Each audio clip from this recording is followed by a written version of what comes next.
Hi friends, welcome to பிரித்தாவியன். இப்போ நாங்கள் வந்து சம்மர் ஹாலிடேஸ்க்கு எங்கள் பாட்டி வீட்டுக்கு தான் வந்திருக்கோம். நான் முடிவு பண்ணிட்டேன், நோ பூஸ்ட், காஃபி, டீ, பாலெல்லாம் கண்டிப்பாக இங்கே கிடைக்கிறத வச்சு ஹெர்பல் டீ தான் குடிக்க போகிறேன். அது இன்றைக்கி வந்து பார்த்திங்கன்னா ஹைபிஸ்கஸ் டீ தான் யூஸ் பண்ண போகிறேன். பார்த்திங்கன்னா வீட்டு ஃப்ரண்ட்லேயும் சரி பேக் சைட்லேயும் சரி சூப்பராக அழகாக நிறைய பூவோட செடி வந்து அவ்வளோ கலர்ஃபுல்லாக இருக்குது.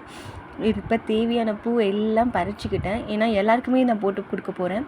பார்த்திங்களா, தேவையான ஒரு 10 பூக்கு மேலே பறிச்சுட்டு வந்துட்டேன். இப்போது இந்த டீ போடும்போது இதோட பின்னாடி இருக்கிற இந்த க்ரீன் கலரில் இருக்கிற இந்த காம்பும் இந்த ஃப்ரண்ட்டில் இருக்கிற இதவும் வந்து நம்ம எடுத்துடணும். பாருங்கள், இது மாதிரி ரிமூவ் பண்ணிவிட்டு அதோட இதழ்களை இது மாதிரி வந்து நம்ம எந்த பாத்திரத்தில் வந்து கொதிக்க வைக்க போகிறோம்னு சொல்லிவிட்டு அதில் போட்டுக்கலாம்.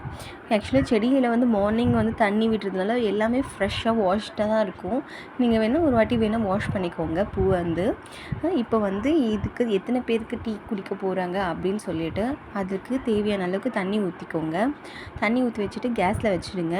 இது வந்து நல்லா ஹீட் ஆகணும். நல்லா ஹாட் வாட்டரில் இந்த இதழ்கள் வந்து நல்லா டிப்பாகி அதோடய சாறு மொத்தம் அதில் இறங்கணும்.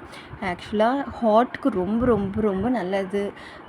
முடி பிரச்சனை இருக்கிறவங்க, அப்புறம் வந்து முக்கியமாக பெண்களுக்கு பீரியட்ஸ் ப்ராப்ளம், இன்னும் சொல்ல முடியாத அளவுக்கு வந்து செம்பருத்தியில் அவ்வளோ ஹெல்த் பெனிஃபிட்ஸ் இருக்குது. இதெல்லாம் பவுடர் பண்ணி பேக்காக ஃபாரின் கண்ட்ரீஸில் விற்கிறாங்க. ஆனால் நம்ம வீட்டு முன்னாடியே இதுக்கு இருக்குது, நம்மளுக்கு தான் வேல்யூ தெரியல. டெய்லி இல்லைனாலும் வீக்லி 2 days or 3 days தாராளமாக இது மாதிரி பண்ணி குடிக்கலாம். இப்போ இது நல்லா கொதிச்சிடுச்சு. ஒரு ஆஃப் லெமன் இதில் பிரித்து விட்டிங்கன்னா டேஸ்ட்டு சூப்பராக இருக்கும். அப்படியே குடிச்சிங்கன்னா கூட ஒன்றுமே கசப்போ தோற்போ இல்லைங்க. அந்த செம்பருத்தியில் லெமன் போட்டிங்கன்னா ஒரு ஃப்ளேவர் அண்ட் கலர் கொடுக்கும். பாருங்கள், இது மாதிரி ஒரு ஆரஞ்சு ரெட்டிஷ் கலரில் வந்திருக்கு. டீ சூப்பராக ரெடி ஆச்சு. ட்ரை பண்ணுங்கள்.